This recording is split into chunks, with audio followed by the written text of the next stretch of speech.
कह रही है कि सुरजेवाला जी जयप्रकाश जेपी का बैलेंस बिगाड़ना चाहते हैं। एमएलए जो जितने भी हुड्डा ग्रुप के जितने भी एमएलए के दावेदार हैं उनका बैलेंस बिगाड़ने की कोशिश कर रहे हैं और हुड्डा का भी बैलेंस बिगाड़ने की सुरजेवाला कोशिश कर रहे हैं और हुड्डा जी सुरजेवाला का बैलेंस बिगाड़ने की कोशिश कर रहे हैं। क्या देखते हैं कितना दम है इनकी बातों में कार्यकर्ता के लोगों की? विधानसभा का चुनाव केवल और केवल श्री रणदीप सिंह सुरजेवाला जी लड़ेंगे।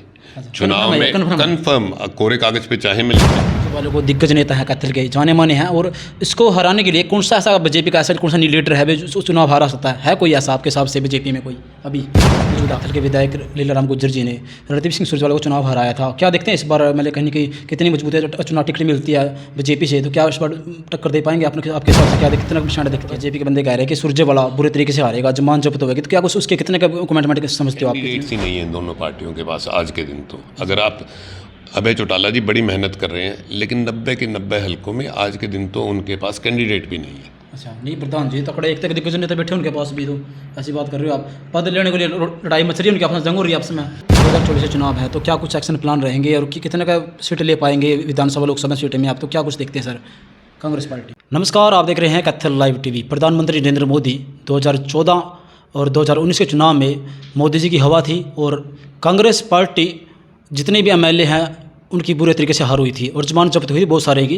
तो उसको लेकर आगे 2024 के चुनाव है, उसको लेकर क्या कुछ प्लानिंग कांग्रेस पार्टी की? हमारे साथ जुड़ चुके हैं सुदीप सिंह सुरजेवाला जी, तो उनसे तमाम आगे क्या कुछ 2024 के चुनाव में क्या कुछ बड़े एक्शन प्लान हो गए उसको लेकर बातचीत करें। नमस्कार जी। बिट्टू भाई, आपका व आपके चैनल को देखने वाले सभी दर्शकों का किसान भवन की तरफ से अष्टमी के शुभ दिन पर दिल की गहराइयों से बहुत बहुत स्वागत और शुक्रिया। वो समय, परिस्थितियां और बीजेपी की झूठ की राजनीति जो 75 पार का नारा था, उससे कहीं ना कहीं हमें चुनाव में नुकसान हुआ, जिसकी वजह से हार का सामना करना पड़ा। 2024 बहुत करीब है, चुनाव में 1 वर्ष से भी कम का समय है। आप भी यहीं हैं, मैं भी यहीं हूँ। आप 24 घंटे मैं आपका चैनल के प्रोग्राम देखता रहता हूँ। आप ग्राउंड में भी रहते हैं, गाँवों में भी रहते हैं, शहर में भी रहते हैं। आपके सर्वे अपने आप ही बता रहे हैं कि चुनाव में क्या रहेगा।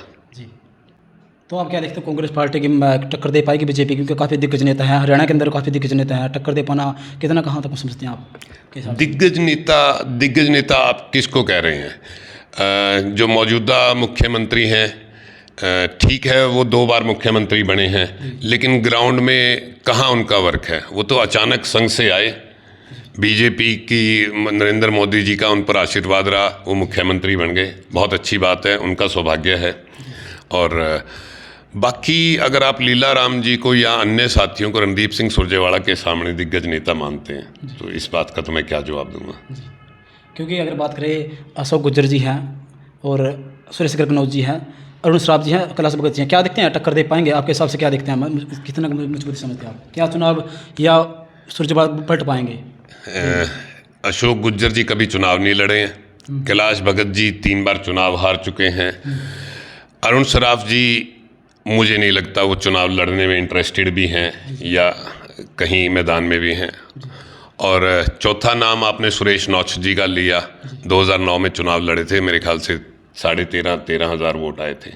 मैं तो इनको रणदीप सुरजेवाला जी के सामने विधानसभा के चुनाव में 50% के डिफरेंस का कैंडिडेट मानता हूँ। इतना फर्क जी? हाँ, क्या बात है। आपके सामने कैलाश जी पिछली बार 25,000 से चुनाव हारे थे। ये तो ठीक है, 2019 में परिस्थितियां कुछ इस प्रकार की रही कि बीजेपी ने कोई प्रपंच और झूठ इतना बड़ा खड़ा किया कि कहीं ना कहीं हमारे काम में, हमारी मेहनत में कमी रही होगी, लोगों ने साथ देने में कोई कमी नहीं रखी। जी बिल्कुल। रणदीप सिंह सुरजेवाला जी और हुड्डा ग्रुप के मैं दोनों में मुख्यमंत्री पद को लेकर दोनों में युद्ध छिड़ा हुआ है, तो क्या कुछ देखते हैं सर? क्या कुछ कहना चाहते हैं उसको लेकर? किसी प्रकार का कोई युद्ध नहीं छिड़ा हुआ है। राजनीति में प्रत्येक व्यक्ति, राजनीति में नहीं, व्यापार में भी और हर फील्ड में आदमी जीवन में तरक्की करना चाहता है, आगे बढ़ना चाहता है। रणदीप सिंह सुरजेवाला जी 8 चुनाव लड़ चुके हैं। पार्टी उन्हें वो जिम्मेवारियां देती है जो सीनियर से सीनियर आदमी को शायद इस पार्टी में नहीं मिलती। मध्य प्रदेश जैसी बड़ी स्टेट का जनरल सेक्रेटरी, कर्नाटक जैसी बड़ी स्टेट का जनरल सेक्रेटरी घर से बुला के उन्हें MP बनाया गया क्योंकि पार्टी को उनकी ज़रूरत थी। अगले में कुछ कैलिबर है, अगले में काम करने की क्षमता है, अगले में संगठन की क्षमता है, तभी इतनी बड़ी पार्टी हरियाणा जैसी छोटी सी स्टेट के आदमी को इतना आगे लेके जा रही है। तो उनमें कैलिबर है। और बात रही मुख्यमंत्री के पद की, तो अपनी पार्टी में अपनी जगह मांगना क्या बुरी बात है? इतनी सीनियरिटी के बाद, इतने चुनाव लड़ने के बाद, जब आपके साथी और आपकी पार्टी अगर आप में इंटरेस्ट रखती हो, आपको डेवलप कर रही हो, तो अपना हक है मांगने का। हाँ, रही मुख्यमंत्री होना चाहिए सुरजेवाला, आप कहने का मतलब ये आपका? क्यों नहीं होना चाहिए जी। रही बात मुख्यमंत्री बनने की, उसका फैसला कांग्रेस पार्टी में हमेशा विधानसभा चुनाव होने के बाद एमएलओ का और केंद्रीय समिति के आधार पर होता है। जी। जयप्रकाश जेपी के बंदे कह रहे हैं कि सुरजेवाला बुरे तरीके से हारेगा, जमान जब्त होगी, तो क्या कुछ उसके कितने का कमेंट समझते हो आप, कितने विचारों को क्या देखते हैं? ऐसा है, जयप्रकाश जी बड़े भाई हैं और जो उनके तथाकथित कुछ कार्यकर्ता इस प्रकार की बात करते हैं, मुझे नहीं लगता उनका कैथल में वोट है, मेरे ख्याल से उनका कलायत में वोट है। अच्छा। तो कलायत का फैसला करें, अपने साथी की मदद करें, हमारी चिंता क्यों करें? अच्छा। और ये बचपनों जैसी बातें होती हैं कि वो हारेगा वो जीतेगा, ये तो वोटर की और वर्कर की मेहनत पे डिपेंड करता है कि नेता किस प्रकार का चुनाव लड़ पाएगा, कितनी मजबूती से लड़ पाएगा। ना तो किसी के कहने से कोई चुनाव हारता, ना किसी के कहने से कोई चुनाव जीतता। ये तो नेता के कद पे, उसके किए गए काम पे, उसके साथियों की, उसके वर्करों की मेहनत पे डिपेंड करता है। अगर बात करें कैथल के विधायक लीलाराम गुज्जर जी ने रणदीप सिंह सुरजेवाला को चुनाव हराया था, क्या देखते हैं इस बार, मतलब कहीं कि कितनी मजबूती चुनाव टिकट मिलती है बीजेपी से, तो क्या इस बार टक्कर दे पाएंगे आपके हिसाब से, क्या कितना निशाना दिखती है? अभी 1 वर्ष पहले इस बात के बारे में कहना कि क्या फ़र्क रहेगा, कैसा चुनाव रहेगा, ये बचकानी बात होगी। आप चुनाव आने दीजिए, आप देखिए, पहले अपनी टिकट पक्की कर लें वो, उसके बाद देखते हैं। टिकट पक्की नहीं है लग रहा? मुझे तो नहीं लगता, आप खुद ही कह रहे हैं कि 4-4, 5-5 कैंडिडेट हैं। अच्छा जी। अगर बात करें विकास कार्यों को, फैसिलिटी सुविधा को देखते हैं, तो बीजेपी सरकार में क्या कुछ कितने संतुष्ट हैं आपका काम को लेकर? आपने स्वयं सर्वे किया है जिन गांवों से लीलाराम जी जीत के आए हैं, अगर आपने 20 आदमियों से कमेंट लिया है तो उनके हक में कितने कमेंट थे आप स्वयं जानते हैं। पूरी कैथल में आप एक भी नई चीज़, अभी 10 दिन पहले जो आपका मेडिकल कॉलेज है उसका एक तथाकथित स्वयंभू उद्घाटन तो हुआ है, अब देखते हैं क्या होता है। उसके अलावा कोई एक पूरी कॉन्स्टिट्यूंसी में कोई एक नया बिजली घर, कोई नया स्कूल, कोई नया कॉलेज, कोई नया वाटर वर्क्स, कोई नया बिजली घर, किसी भी प्रकार की कोई नई चीज़ बनी हो तो आप बताइए। जेजेपी पार्टी है और बीजेपी पार्टी है, दोनों का गठबंधन है, तो क्या गठबंधन रहेगा? पहली बात, एक तो ये गठबंधन नहीं है, गठबंधन हमेशा चुनावों से पहले होता है, इसको ठगबंधन कहा जाता है। अच्छा। ये रिजल्ट आने के बाद जिस पार्टी को गाड़ियां निकाल के, जिस मुख्यमंत्री के बारे में उल्ट सुल्ट बोल के आपने लोगों की वोट ली, आप उन्हीं के साथ जाकर आपने गठबंधन कर लिया और सरकार में अहम 11 महकमे ले लिए। जी बिल्कुल। सरकार चला रहे हैं, बड़ी अच्छी बात है, चलाइए मिलकर। सरकार अंदर ही पहुंच गए जेजेपी पार्टी वाले, क्या देखते हैं किसी ने पहले वो सरकार बनाना चाहते हैं? अगले की दुकान अगले को दिख रहा है 6 महीने 8 महीने साल बाद अगले की दुकान यहाँ बंद हो जाएगी तो कहीं और जाके ट्राई, कहीं और जाके झूठ बोल के बहकाना शुरू कर दिया। अच्छा। तो और क्या है इससे आगे? भाई यहाँ तो बहुत ज़्यादा काम कर लिया, अब नई जगह पकड़ लेते हैं। और क्या नई जगह सही रहेगा आपके हिसाब से? ठीक है, नए आदमी को अगलों के लिए बहकाना जो ज़्यादा आसान होगा शायद। अच्छा, नए आदमी आप सारे साधन संसाधन पार्टी के सारे, वो सरकार का सारा सिस्टम अब राजस्थान में ले जाकर बैठे हैं, अपनी स्टेट में जहाँ आपको डिप्टी सीएम बनाया हुआ है, जहाँ मंडियों की अनाज की बुरी हालत हुई है, महकमा आपके पास है, आगे उनको संभाल लो बजाय राजस्थान में घूमने के। आप आज के दिन मौके पे पद पे तो हरियाणा डिप्टी सीएम है ना, तो आप अपनी स्टेट को तो संभाल लो कम से कम। दूसरी जगह जाके प्रचार करना शुरू कर दिया राजस्थान के चुनाव को देखते हुए। कांग्रेस पार्टी का बैलेंस बिगाड़ने लग रही है, तो बिल्कुल हवा चल रही है जी, कि देखो कितनी का मान है कांग्रेस पार्टी की। तो ये समय बताएगा वो कांग्रेस पार्टी का बैलेंस बिगाड़ रही है, बीजेपी का बिगाड़ रही है। केवल 30 सीटों पे तो घूम रहे हैं वो, राजस्थान तो बहुत बड़ा है, 200 सीटें हैं। वो तो हरियाणा से लगती, विशेष तौर पे जो हरियाणा से मिलती जुलते कुछ हल्के हैं वहाँ तक सीमित है, और कहाँ है? अच्छा। नागौर लगा लो, भादरा लगा लो, यहाँ तक घूम रहे हैं, इससे आगे कहाँ? अनिलो पार्टी है, आम आदमी पार्टी है, क्या देखते हैं एक्शन प्लान तगड़ा है इनका भी? क्या कहते हैं इनका, हमारा मुख्यमंत्री बनेगा, हमारी सरकार आएगी, कितना कदम देखते हैं इनकी बातों में आप? राजनीति में हर पार्टी को, हर व्यक्ति को ये कहने का हक होता है, चुनाव लड़ने का भी और ये कहने का भी अगलों को हक है कि हमारी सरकार बनेगी। हमारे कैंडिडेट्स ही नहीं हैं दोनों पार्टियों के पास आज के दिन। तो अगर आप, अभय चौटाला जी बड़ी मेहनत कर रहे हैं, लेकिन 90 के 90 हलकों में आज के दिन तो उनके पास कैंडिडेट भी नहीं है। अच्छा, नहीं प्रधान जी तकड़े एक तक दिग्गज नेता बैठे उनके पास भी, तो ऐसी बात कर रहे हो आप? पद लेने के लिए लड़ाई मच रही है उनके आपस में, जंग हो रही है आपस में पार्टी में। एमपी के चुनाव में आम आदमी पार्टी का तो पूरी मतलब मजबूती के साथ उभर रही है भाई, हरियाणा के अंदर पैर पसार रही है। दिल्ली की बात कर रहा हूँ, पंजाब के अंदर बात कर रहा हूँ, सरकार बनाएगी, हरियाणा के अंदर बना पाओगी आपके हिसाब तक? भाई साहब, मैं आपको वही कह रहा हूँ, आज के दिन तो 90 विधानसभाओं में कैंडिडेट भी नहीं है। पंजाब में 10 वर्ष से आम आदमी पार्टी काम कर रही थी, वहाँ सरकार आने के बाद ताज़ा ताज़ा बुखार चढ़ता है, ये वही बुखार है और कुछ नहीं है। रही इनेलो पार्टी की बात, इनेलो पार्टी जब से पार्टी टूटी है उस दिन से अभय चौटाला जी बेशक मेहनत कर रहे हो लेकिन अपने संगठन को आज भी खड़ा नहीं कर पाए हैं। उनकी यात्रा चली, यात्रा के बाद 8 महीने की तैयारी के बाद कैथल में चौधरी देवीलाल के नाम पर जो उनकी याद में एक प्रोग्राम हुआ, आप वो प्रोग्राम ही देख लो कितना कामयाब था। रही बात वोटों की, अभय चौटाला जी का स्वयं का बेटा यहाँ कुरुक्षेत्र लोकसभा से चुनाव लड़ा था, 52 या 54 हज़ार वोट आए थे 9 हलकों में। आप कह रहे हैं हवा है, सरकार बना रहे हैं। इनेलो का कैंडिडेट कैथल विधानसभा से मात्र 312 वोट ले पाया था। 312 तो गलती से भी डल जाती हैं, अच्छा, गलती से मांगने की भी जरूरत नहीं होती। 312 तो अब कहाँ खड़े हैं? अच्छा, पार्टी को बचाना ज़्यादा ज़रूरी हो रहा है कि मेरा जो पार्टी का सिंबल है उसको बचाने की लड़ाई में लगे हुए हैं। सरकार बनाना तो बहुत दूर की बात है।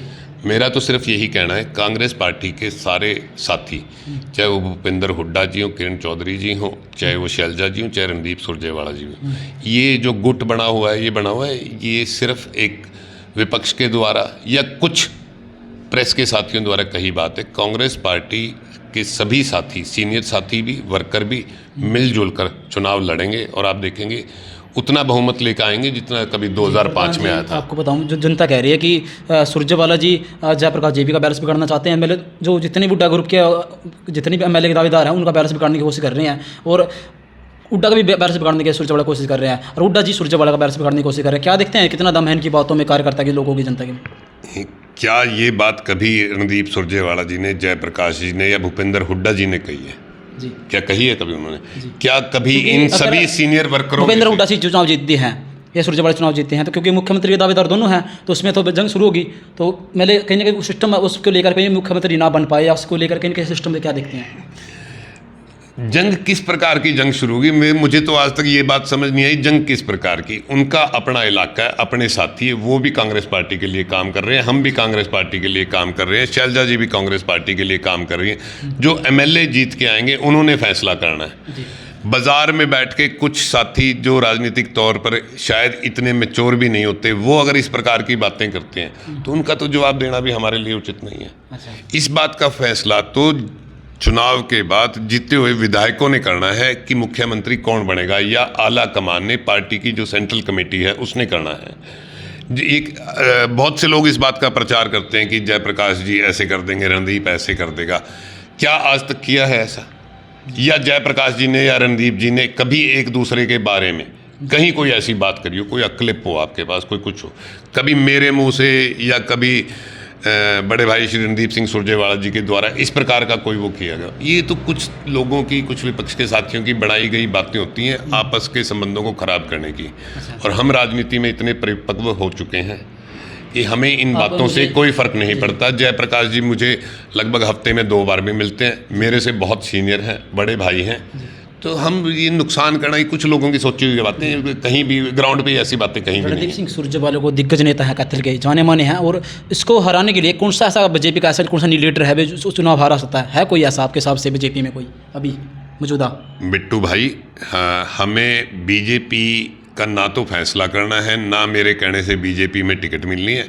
हमें तो केवल अपने साथियों को इकट्ठा रखना है, अपने साथियों के साथ मिलके कैथल विधानसभा में और पूरी डिस्ट्रिक्ट में काम करके कांग्रेस पार्टी के साथियों को जिताना है, जिन्हें भी टिकट मिले पार्टी की तरफ से।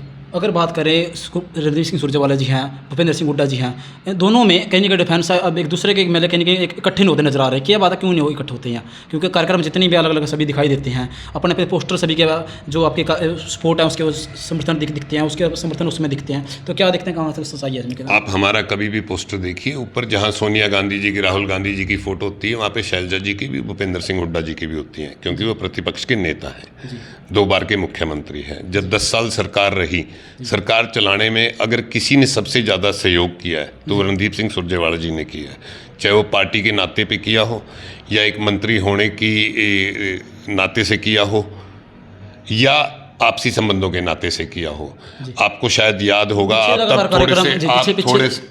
आप थोड़े से छोटे होंगे उस समय, 2014 के समय रणदीप सिंह सुरजेवाला को भूपेंद्र सिंह हुड्डा की सरकार का हनुमान कहा जाता था। ये तो केवल विपक्ष में आने के बाद बीजेपी द्वारा फैलाई गई बात है। उनका कार्य क्षेत्र अपना सोनीपत झज्जर रोहतक उस एरिया में ज़्यादा है, हमारा हमारी तरफ है। लेकिन काम तो हम सब कांग्रेस पार्टी के लिए कर रहे हैं ना। अल्टीमेटली काम तो राहुल गांधी के लिए, सोनिया गांधी जी के लिए, खड़गे जी के लिए और अपनी पार्टी के लिए कर रहे हैं। इन बातों को कहने से कुछ नहीं होता कि भाई वो उसके खिलाफ है, वो उसके खिलाफ है। ये कुछ लोगों द्वारा फैलाई गई बातें हैं, मैंने तो आज तक देखा नहीं। अच्छा जी, तो 2024 से चुनाव है, तो क्या कुछ एक्शन प्लान रहेंगे और कितने का सीट ले पाएंगे विधानसभा लोकसभा सीट में आप, तो क्या कुछ देखते हैं सर कांग्रेस पार्टी? अभी चुनाव में थोड़ा समय है। आप देखेंगे कि पूरा संपूर्ण बहुमत जिसको कहते हैं और बहुत अच्छा बहुमत बीजेपी की, तो ये स्थिति होने वाली है और विशेष तौर पे जेजेपी की कि प्रोग्राम तक करने मुश्किल हो जाएंगे इनको। लोगों में इतना ज़्यादा आक्रोश है, चाहे वो किसान हो, चाहे छोटा व्यापारी हो, चाहे नौकरी पेशा हो। इनको इनकी तो टिकटें उठने वाला कोई नहीं होगा जेजेपी की। तो हरियाणा में ये स्थिति, ऐसी बात हो जाएगी प्रधान, देख लेना आप ये स्थिति। अच्छा जी, आप भी यही है बिट्टू भाई, एक साल में कुछ नहीं बिगड़ता, ना आप कहीं जा रहे ना मैं कहीं जा रहा। अच्छा, आपको ये स्थिति दिखाऊंगा मैं। बिल्कुल है, बिल्कुल ये स्थिति होगी जी। तो अगर बात करें रणदीप सिंह सुरजेवाला जी हैं, तो बाहर ज़्यादातर बाहर रहते हैं। कैथल से चुनाव अगर मेले वो, क्योंकि बाहर से सांसद भी मेले राजस्थान से हैं, तो उसको लेकर कहीं ना कहीं कन्फ्यूज है जनता भी, कैथल चुनाव लड़ेंगे नहीं लड़ेंगे रणदीप सिंह सुरजेवाला जी, क्या दिखते हैं आप? मेरे ख्याल से 12वें या 13वें पत्रकार साथी हैं जिनको मैं ये बात कह रहा हूँ। कैथल विधानसभा का चुनाव केवल और केवल श्री रणदीप सिंह सुरजेवाला जी लड़ेंगे। चुनाव में कन्फर्म, कोरे कागज पे चाहे मैं लिख के दे सकता हूँ। 11 महीने शेष हैं अभी चुनाव में। रही बाहर रहने की बात, उनके समेत मेरे बहुत से वर्कर साथियों की ऐसी फौज है कैथल विधानसभा में जो उनकी गैर मौजूदगी में उनकी जिम्मेवारी स्वयं को रणदीप समझकर निभाते हैं। चाहे वो किसी प्रकार का प्रोग्राम हो, चाहे किसी प्रकार का कुछ भी राजनीतिक प्रोग्राम हो, वो मौजूद हो यहाँ या ना हो।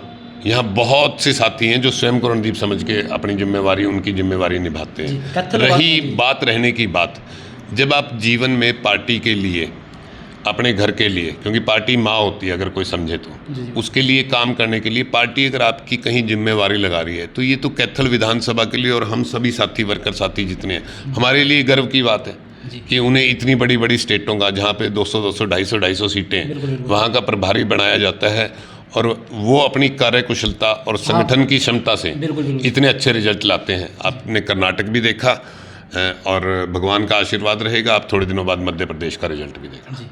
हरियाणा में क्या रहेगा? हरियाणा में 100% कांग्रेस पार्टी है, 100%। जी, कैथल जिला वासियों को क्या कुछ मैसेज देना चाहोगे आप?